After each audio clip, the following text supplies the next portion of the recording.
Hi, my name is शराबाब and welcome to nuclear classes. आज हम पढ़ने वाले हैं energy density of a parallel plate capacitor.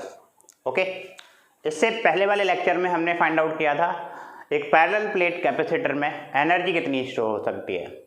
Okay, चलिए एक बार उससे डिस्कस करते हैं, उसके बाद एनर्जी डेंसिटी पढ़ेंगे। हमने क्या किया था, उसमें एक पैरेलल प्लेट कैपेसिटर था जो कि दो कंडक्टर से मिलकर बना हुआ था, जिसके एक कंडक्टर पर प्लस का क्यू चार्ज था और दूसरे पे माइनस का क्यू, प्लस क्यू और माइनस क्यू। इसकी कैपेसिटी सी थी, तो potential between plates be equal to Q by C ये हो गया था।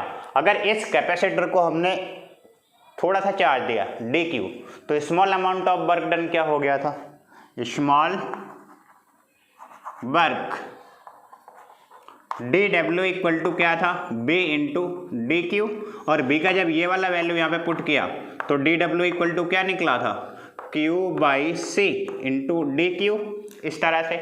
ओके, लेकिन हमें क्या निकालना है, टोटल वर्क डन। जो टोटल वर्क डन होगा वो इस कैपेसिटर में पोटेंशियल एनर्जी की फॉर्म में स्टोर हो जाएगा। अब ये small amount of work done है, जब हमने स्मॉल अमाउंट ऑफ चार्ज दिया डी क्यू, जब हमने टोटल चार्ज इसे क्या दिया क्यू, तो total amount of work done क्या हो जाएगा,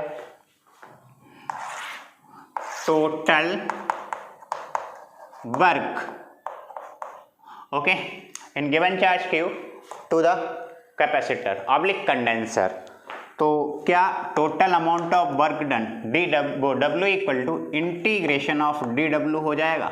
अब डी डब्ल्यू का वैल्यू कितना है, integration Q by C into D Q, और इसकी लिमिट हो जाएगी 0 से क्यू, क्योंकि इस कैपेसिटर में पहले कोई चार्ज नहीं था और हमने टोटल चार्ज कितना दे दिया क्यू। ओके, तो जब हम इसे इंटीग्रेट करेंगे तो W इक्वल टू 1 बाई सी बाहर, इंटीग्रेशन 0 से क्यू लिमिट और क्यू इंटू डी क्यू। जब इसका इंटीग्रेशन करेंगे तो 1 बाई सी और ये हो जाएगा क्यू स्क्वायर बाई 2, लिमिट 0 से क्यू।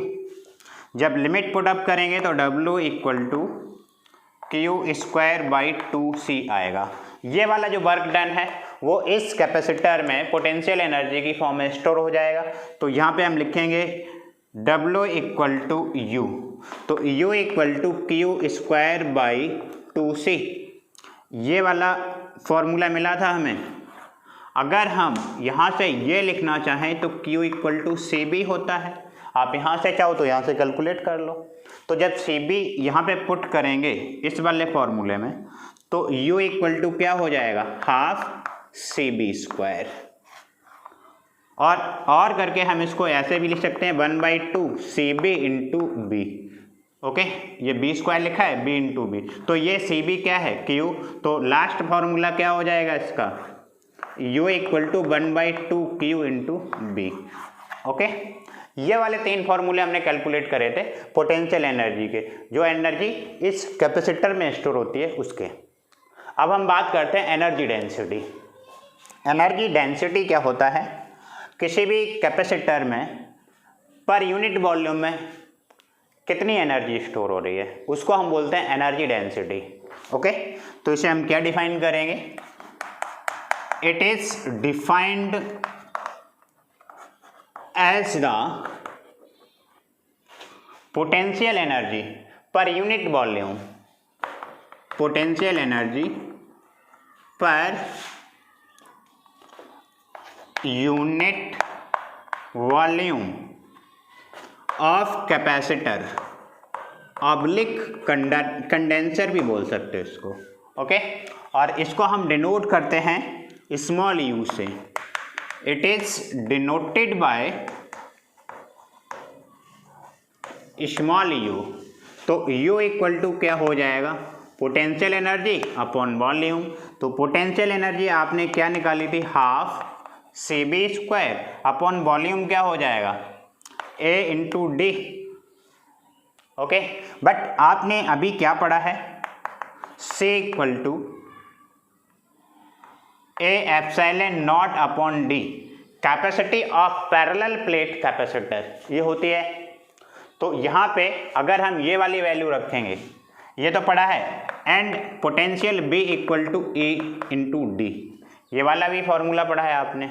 जब ये वाले वैल्यू यहाँ पे पुट करोगे तो हमें क्या मिलेगा, देखिए U equal to half C, C की वैल्यू क्या है A epsilon not upon D, और B का वैल्यू क्या है ये A square into D square हो जाएगा डिवाइडेड बाई ये वाला A D, A into D. इस ऐसे ये वाला A cancel out, D into D क्या हो जाएगा डी स्क्वायर, और ये वाला डी स्क्वायर इस वाले डी स्क्वायर से कैंसिल आउट, तो U इक्वल टू क्या हो जाएगा 1/2 epsilon not into E square. ये हो गया energy density of parallel plate capacitor का फॉर्मूला। ओके, आज के लेक्चर में इतना ही पढ़ेंगे। थैंक्स, जय हिंद।